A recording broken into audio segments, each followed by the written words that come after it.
when you think of all the techniques and hacks and steps toward manifesting your desires, probably the number one area where almost everybody gets snarled up is detachment, meaning detaching from the outcome, detaching from whether your desire comes to you or not. And it's something that Bashar has called as the paradox of manifesting. And if this has been your situation, that you find you're good with all the other parts of the imagining and creating a scene, if you're doing state akin to sleep that Neville Goddard talked about, or any of the other techniques for manifesting, for state of consciousness, identity, and anything else, detachment is really the number one. So if that's been you and you're good with everything else, but detachment is where you're stuck, stick around and we will unpack detachment and how you can detach a lot more easily. So if you are having a problem with detachment, it may lie in the concept that comes from so many religions and spiritual traditions of not being attached to or being detached from things in the material plane, in the world, being detached from possessions, being detached from relationships, being detached from ego-driven desires or the desires of your senses, the things that you see, that you want when you see them, or smell them or touch them. It could be a person, sure, but it could equally be food. It could be a desire to have sweets all the time. That's chocolate for you, but it's, we all love chocolate, but in some cases it gets to be too much desire for chocolate, or whatever else it is. Even if it's an attachment to things that seem practical and important and necessary, we can become attached to a lot of work and become a workaholic and be attached to that. And we know we all can get attached to our screens or to binge watching or any of those things. So in spiritual traditions, we're kind of asked, if you're on that sort of path, it begins to be a thing to release attachments to outcomes, to possessions, to the desires of the ego or the senses, and look at things from the position that the Buddhists were very into, which is about, this is an essence of that, about impermanence. And that is part of many of the Eastern wisdom traditions, is being free from what is impermanent in this world, because you are anchored, yourself, your authentic self is anchored in what is real, in what is lasting, what is eternal, what is infinite. And in a video way back, I talked about a wonderful Hindu prayer that goes, Lord, lead me from darkness to light, from the unreal to the real, from death to immortality. And this is the essence of what we are told detachment, real detachment, is about. But this seems to get kind of stuck or glued to an idea that detachment means being cold or distant, even to your dearest loved ones, or aloof, or it's kind of like more closer to to being, in a sense, impartial, which means not taking sides, but it's beyond that. So the idea of it is like, well, if I'm wanting this thing, or if this thing comes into my imagination to have or to be, why is it I'm supposed to be detached from it? And that's where the paradox that Bashar pointed out, or the conundrum of the whole thing, actually is sitting, is in that, well, wait a minute, and if this has been you getting stuck at this point, please drop it in the comments. Put me in the comments, because I love to know how this is resonating for you, and if this is landing for you around an area of this being where you've had issues in the past, or even right at the moment. And it's a feeling of, it's not that cold, isolated feeling, or a feeling of being alienated. That's another quality entirely, to have that feeling. That's coldness, that's distance. But really, detachment is more of a loving state. I'm going to say that again. Detachment is really more of a loving state. Why is that?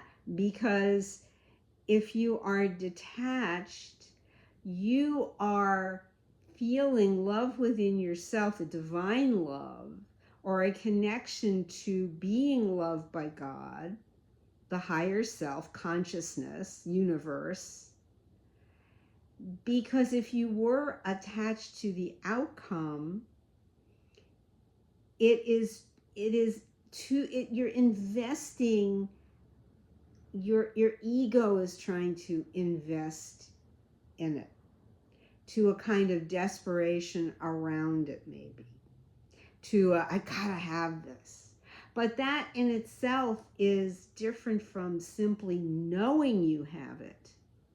When we say, I am the person who is independently wealthy, I am the person who is loved by their partner, even if you don't have a partner at the moment, even if your bank account is in the red, you still have that knowing. And that knowing is a form of loving detachment, because you don't see it in the external world.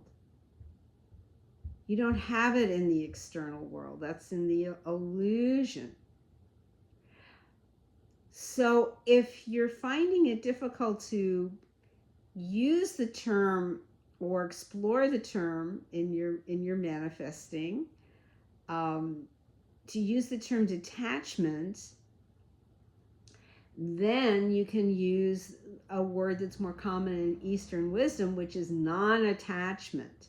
And maybe in a lot of ways, non-attachment is a kind of softer edge of saying detachment, because detachment sounds cut off, right? It's detached. I mean, if you have your lamp, and you take the plug and you put it in the wall socket, it's now attached to the wall socket. And when you're if you have to maybe change the bulb, or fix a circuit or something, or fix the lamp or whatever, or move the lamp, you're going to turn off the lamp and unplug it, so you're detaching it from the wall. But so it has that sound of being cut and dried. Now, if you're looking more at non-attachment, there's more, it has a little more give, a little more fluidity to it. And if you're seeing it from a position of non-attachment, you can move and flow with that. So if you have a desire, and you've imagined having it, and you say, I am the person who has it, I know I have it, and you have that confidence. It's the identity you're inhabiting, is that of the person who has the thing, the relationship, the money, the work, whatever it is. You can say, I am now not attached or non-attached to where this is going, or how I'm going to get it. Your sense of having to force an outcome is no longer there. The importance of it is very little, or gone entirely. You don't even have to feel any need to figure out or force or manipulate any kind of outcome for it. So the whole idea of how, you're not attached to how. And in a lot of ways, that's the main thing not to be attached to, is how something is coming to you, when it's coming to you. That's an even a little bit more challenging, because we do get caught up in that when. You can't get around that. Most of us at some point or another has, looked at their phone, looked at their watch, looked at the clock, whatever it is, looked at the window and go, where the fuck is it? But that also brings a lot of anguish, angst, desperation, whatever you want to call it. So you really want to be in that non-attached state. Says it's all here. It's all here. And if I can continue to inhabit the identity of the person who has it, and be the person who has it, whether or not I can see it or feel it or smell it, I have it. And I'm not attached to the manner or the timing of its arrival in my physical experience. It's just available. It's there.